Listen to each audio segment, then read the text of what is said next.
Hanggang saan ang kaya mong gawin para kay Kuy? Kaya mo bang lumuhod? Halikan yung mga paa ko? Fred. Hayaan mo siya. Tingnan natin kung talagang mahal niya si Kuy.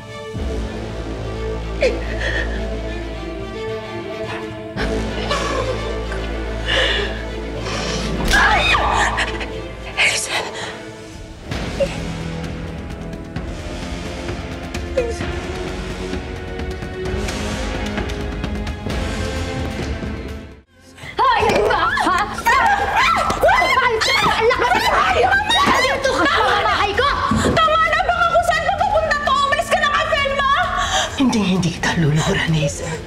Sa Diyos lang ako lumuluhod! Yung pala eh! Ano bang ginagawa mo dito sa mamamahay namin? Ha? Fred! Umaasa ako na kahit papano, tubuan ka ng puso. Dahil nanay ka rin! Oo, nanay ako.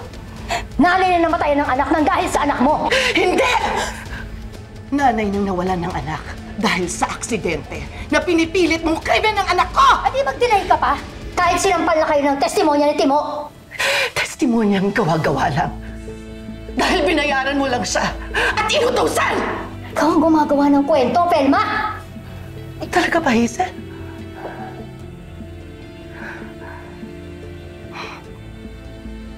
Sige.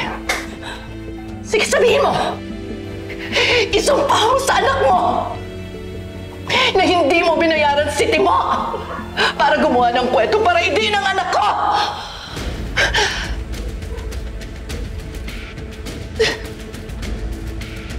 Totoo nga. Totoo nga. Ano sasabi mo? Wala akong sinasabi. Wala akong dapat aminin! Pero yung pananahimik mo, dinig na dinig ko. Sumisigaw ng katotohanan na binayaran mo si Timo at hindi mo kayang sabihin yun sa anak mo! Umalis ka sa pamamahay ko.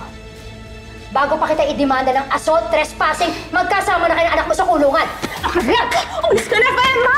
Umalis ka na nga! Umalis ka na! Hindi ako titigil hanggat hindi lumalabas ang katotohanan. Ikaw at hindi si Colleen ang makukulong!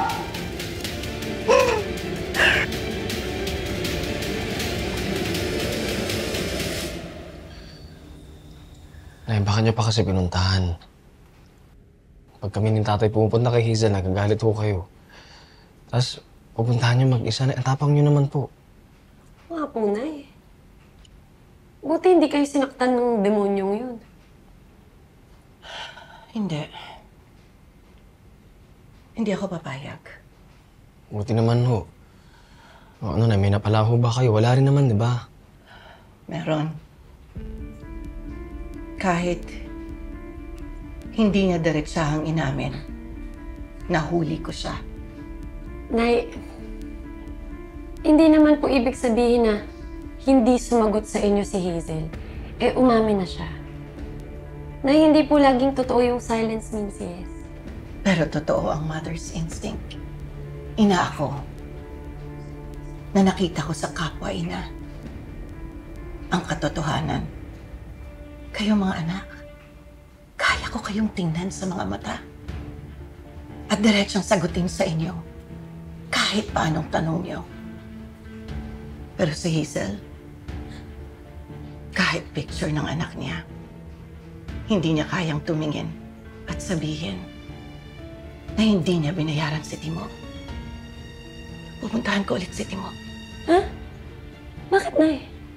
Tingin niyo aamin yun? Nay, kung totoo po na binayaran siya ni Hazel, mas lalong hindi niya babawiin ang statement niya. Kailangan natin gawin patunayan talaga na sinungaling yung lalaking yan. Pag nagdepensa na tayo sa korte para kay Colleen. Ay, sorry ah. Pero kung kailangan, sisiraan ko si Jessica. Alam mo yun, para hindi mapasama sa mata ng Judge si Colleen.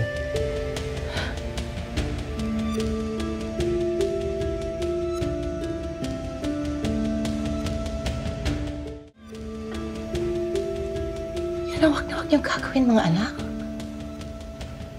Ayokong magsinungaling. kahit sino sa inyo. At ayokong bahira ng masama ang alaala ni Jessica. Eh, ano ang gagawin natin, Nay? Hindi ko alam sa ngayon. Pero, ayoko magsinungaling tayo sa korte. Magsasabi lang tayo ng totoo. Walang magsisinungaling sa atin.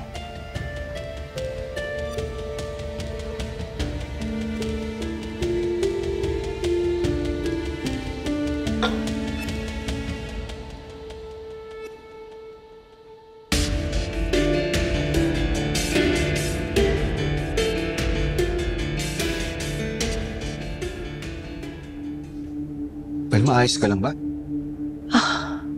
Oo.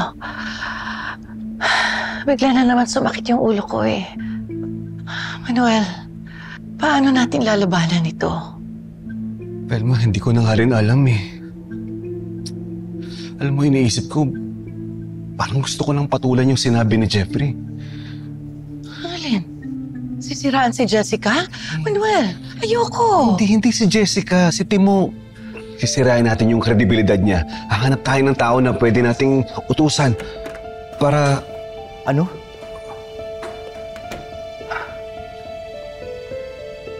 Kukuntsabahin nyo para gumawa ng kwento para sirain yung credibility ng witness ng prosecution? Ang sabi ni Atty. Yeban, lahat ng kausapin niya tungkol kay Timo, magaganda ang sinasabi. Pero I don't believe he's clean. Kaya nag-hire ako ng private investigator para kalkalin ang baho niya sa buhay. Para sirain ang credibility niya, dapat may hawak tayong ebidensya.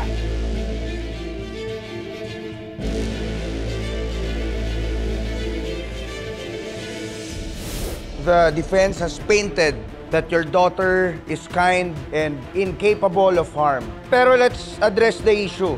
Hindi ba't ilang beses nag-away sina Jessica at Colleen bago nangyari tong insidente? Totoo po. Nagkaroon sila ng hindi pagkakaintindihan. Samaan ng loob. Selosan. So there was jealousy. Mrs. Cruz, ang sabi mo, nangangamba si Jessica para sa buhay niya.